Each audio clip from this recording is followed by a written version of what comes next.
गुरु गोविंद सिंह सिखों के 10वें गुरु थे। इसके अलावा वह एक दार्शनिक, कवि और महान योद्धा थे। गोविंद राय के रूप में जन्मे वे 9वें सिख गुरु तेग बहादुर के बाद 10वें सिख गुरु के रूप में उभरे। गुरु तेग बहादुर को मुगल सम्राट औरंगजेब के आदेशानुसार सार्वजनिक रूप से सिर कलम कर दिया गया था, क्योंकि उन्होंने इस्लाम में परिवर्तित होने से इनकार कर दिया था। इस अत्याचार के खिलाफ गुरु गोविंद सिंह ने खालसा नामक सिख योद्धा समुदाय की स्थापना की, जिसे सिख धर्म के इतिहास में एक महत्वपूर्ण घटना के रूप में चिन्हित किया। उन्होंने 5 लेखों को 5 ककार के रूप में प्रसिद्ध पेश किया और हर समय पढ़ने के लिए खालसा सिखों को आज्ञा दी। गुरु के अन्य योगदानों में सिख धर्म पर महत्वपूर्ण ग्रंथ लिखना और सिखों के शाश्वत जीवित गुरु के रूप में गुरु ग्रंथ साहिब, जो सिख धर्म के धार्मिक ग्रंथ है, को धारण करना शामिल है। गुरु गोविंद सिंह का जन्म 22 दिसंबर 1666 को पटना में तेग बहादुर और उनकी पत्नी गुजरी के घर हुआ था। जन्म के समय उनका नाम गोविंद राय रखा गया था। वे दंपति की एकमात्र संतान थे। उनके पिता सिखों के 9वें गुरु थे और गोविंद के जन्म के समय वे असम के एक प्रचार यात्रा पर थे। उनके पिता अक्सर दौरा करते थे, इसलिए उन्होंने स्थानीय राजा के संरक्षण में अपने परिवार को छोड़ दिया था। 1671 में गोविंद राय ने अपने परिवार के साथ दानापुर से यात्रा की और यात्रा पर ही अपनी बुनियादी शिक्षा प्राप्त करना शुरू कर दिया। उन्होंने फारसी संस्कृति और मसाल कौशल सीखा।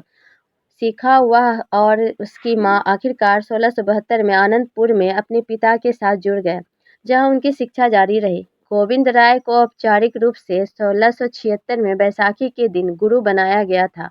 वह एक बहुत ही बुद्धिमान और बहादुर लड़के थे, जिसने बड़ी त्रासदी के बावजूद केवल विवेक और परिपक्वता के साथ गुरु पदवी की जिम्मेदारी संभाली। उन्होंने सिखों के सभी अनुयायियों से बैसाखी के दिन 13 अप्रैल 1699 को आनंदपुर में एकत्रित होने का अनुरोध किया। मंडली में उन्होंने पानी और पतासा, पंजाबी मिठास का मिश्रण बनाया और इस मीठे पानी को अमृत कहा। 5 लोगों ने स्वेच्छा से खालसा को अपनाया और गोविंद राय ने इन 5 आदमियों को अमृत दिलाया और उन्हें अंतिम नाम सिंह दिया। उन्होंने स्वयं अमृत भी लिया और गोविंद सिंह नाम से को अपनाते हुए एक बपतिस्मा प्राप्त सिख बन गए। कई अन्य पुरुषों और महिलाओं को भी सिख धर्म में दीक्षा दी गई। खालसा आदेश की स्थापना के बाद गुरु गोविंद सिंह और उनके सिख योद्धाओं ने मुगल सेनाओं के खिलाफ कई बड़ी लड़ाई लड़ी।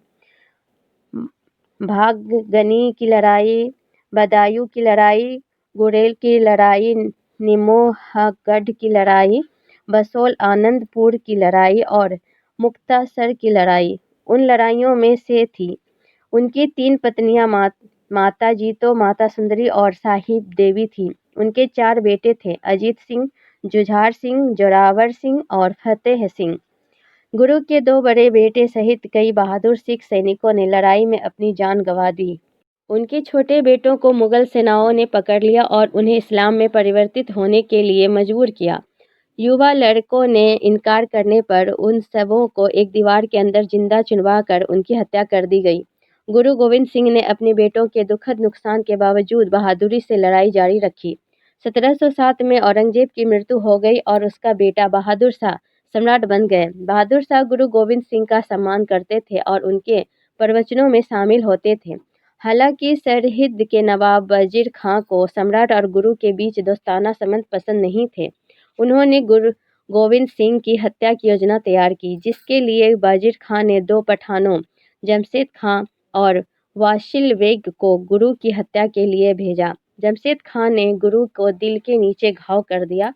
घाव का इलाज एक यूरोपियन सर्जन द्वारा किया गया, लेकिन यह कुछ दिनों के बाद फिर से खुल गया और गहरा रक्त स्राव होने के लगा। गुरु गोविंद सिंह को लगा कि उनका अंत निकट है। उन्होंने गुरु ग्रंथ साहिब को अपना उत्तराधिकारी घोषित कर दिया।